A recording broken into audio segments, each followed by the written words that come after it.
नमस्कार दोस्तों, मैं हूं दीपक और आप देख रहे हैं वर्ड इम्पोर्टेंट।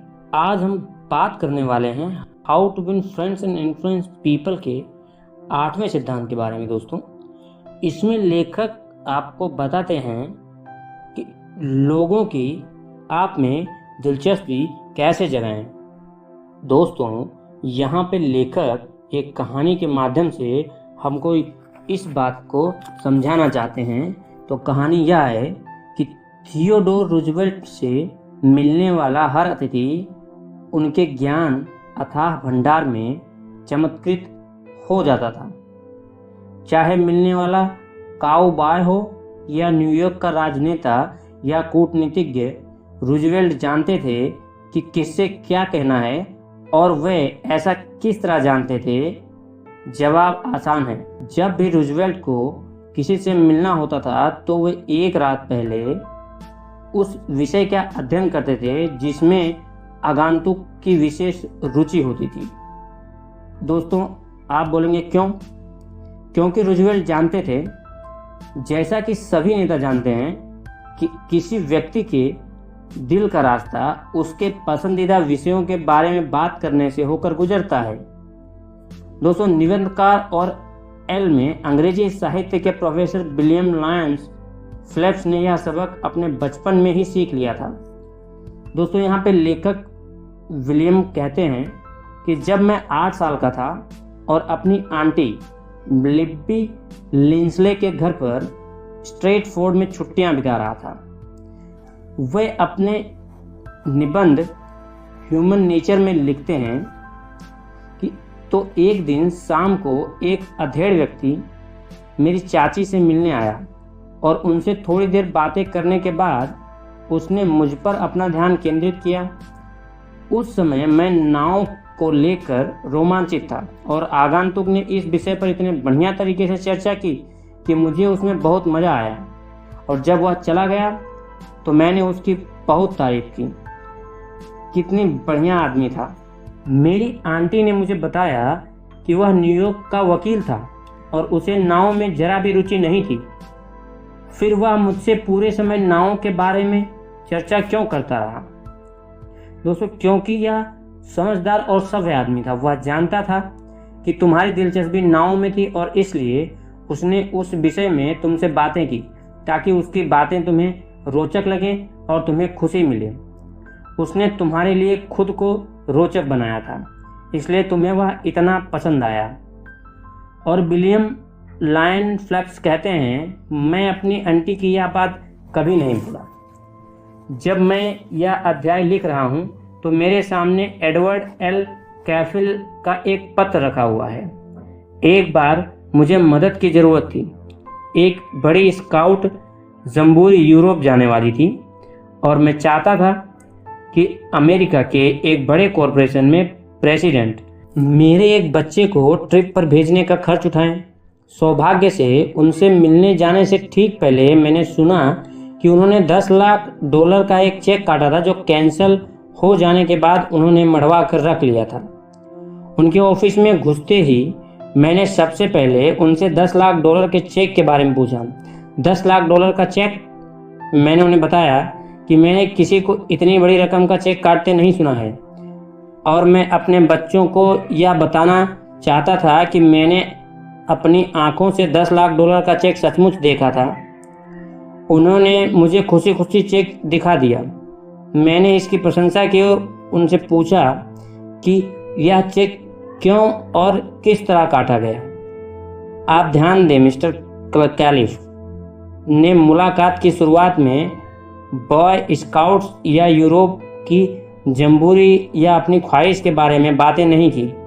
वह उस चीज़ में दिलचस्पी ले रहे थे, दोस्तों, जिसमें सामने वाले की दिलचस्पी। उसका परिणाम हुआ, कुछ देर बाद प्रेसिडेंट ने पूछा, अच्छा, आप मुझसे मिलना क्यों चाहते थे? मैंने उनके सामने अपनी बात रख दी। मुझे बहुत हैरत हुई, मिस्टर कैलिफ ने आगे बताया, जब उन्होंने न सिर्फ मेरा आग्रह तत्काल पूरा कर दिया बल्कि मैंने जितना मांगा था उससे ज़्यादा दिया। मैंने अपने एक बच्चे को यूरोप भेजने के लिए कहा था। उन्होंने मेरे 5 बच्चों और मुझे यूरोप भेजने का बंदोबस्त कर दिया। यही नहीं, उन्होंने हमें 1000 उन्होंने हमें $1000 का क्रेडिट लेटर भी दिया और हम सबको यूरोप में 7 हफ्ते तक रुकवाया। उन्होंने अपनी कंपनी के ब्रांच प्रेसिडेंट को पत्र लिखकर उनसे कहा कि वह हमारी सुख सुविधा का ध्यान रखें। वह हमें पेरिस में मिले और उन्होंने हमें पेरिस की सैर भी कराई। तब से उन्होंने कई ऐसे युवकों को नौकरी भी दी है जिनके माता पिता गरीब थे और वह अब भी हमारे समूह में सक्रिय हैं। परंतु मैं जानता हूँ कि अगर मैंने यह पता नहीं लगाया होता कि उनकी रुचि किस क्षेत्र में है और उनके चेक में दिलचस्पी नहीं दिखाई होती तो मेरे लिए उनसे अपनी बात मनाना 10 गुना अधिक मुश्किल होता। दोस्तों, क्या यह बिजनेस में भी एक बहुमूल्य तकनीक है? आइए देखते हैं। डूअर नाय एंड सन्स के हेनरी जी डूअर नाय की आप बीती सुने, जिनकी न्यूयॉर्क में होलसेल की बैंकिंग फर्म थी। मिस्टर डूअर नाय न्यूयॉर्क के एक होटल को ब्रेड सप्लाई करने की कोशिश कर रहे थे। वह 4 साल से हर हफ्ते मैनेजर से मिलने जा रहे थे। वह उन सामाजिक समारोह में जाते थे जहां मैनेजर चाहता। मिस्टर डूअर नाय ने उस होटल में कमरा तक लिया और वहां रहने लगे ताकि उन्हें बिजनेस मिल जाए, परंतु उन्हें किसी तरह कामयाबी नहीं मिली। फिर मिस्टर डूअर नाय ने कहा, मानवीय संबंधों के अध्ययन के बाद मैंने अपना तरीका बदलने का निश्चय किया। मैंने यह पता लगाया कि मैनेजर की दिलचस्पी किस बात में है। मुझे पता चला कि यह मैनेजर अमेरिका के होटल एग्जीक्यूटिव्स की एक सोसाइटी से ताल्लुक़ रखता है जिसका नाम होटल प्रिंटर्स ऑफ अमेरिका है। वह न सिर्फ इससे ताल्लुक़ रखता था बल्कि वह इसे लेकर इतना उत्साहित था कि वह इस संगठन के प्रेसिडेंट बन गया और इंटरनेशनल प्रिंटर्स संस्था का भी प्रेसिडेंट बन गया। चाहे इसके सम्मेलन जहाँ भी हों, वह इसकी हर बैठक में भाग लेने जाता था। इसलिए जब मैं अगली बार उससे मिलने गया तो मैंने उससे ग्रीटर्स संस्था के बारे में बात करना शुरू किया और इस पर उसकी प्रतिक्रिया कितनी अद्भुत थी मैंने आपको बता नहीं सकता कितनी अद्भुत। वह मुझसे पीटर्स के बारे में आधा घंटे तक बात करता रहा और उसकी आवाज़ में उत्साह और जोश साफ झलक रहे थे। मैं यह देख सकता था कि यह सोसाइटी न सिर्फ उसकी हॉबी थी बल्कि उसके जीवन का प्रमुख हिस्सा थी। जब मैं उसके ऑफिस से बाहर निकला तो उसने मुझे इस संस्था की सदस्यता बेच दी थी। इस दौरान मैंने अपनी ब्रेड का जिक्र तक नहीं किया था, परंतु कुछ दिनों बाद उसके होटल से स्टीवर्ड ने मुझे फ़ोन किया कि मैं सैंपल और कीमतें लेकर पहुंच जाऊं। मैं नहीं जानता कि आपने मालिक पर क्या जादू कर दिया है, स्टीवर्ड ने कहा, परंतु वह निश्चित रूप से आपसे बहुत प्रभावित है। जरा सोचिए, मैं बिजनेस हासिल करने के लिए इस आदमी के पीछे 4 साल से चक्कर काट रहा था और मैं आज भी उसके पीछे चक्कर काट रहा होता अगर मैं यह पता लगाने का कष्ट नहीं उठाता कि उसकी रुचि किस बात में है और उसे किस विषय पर बात करने में आनंद मिलता है।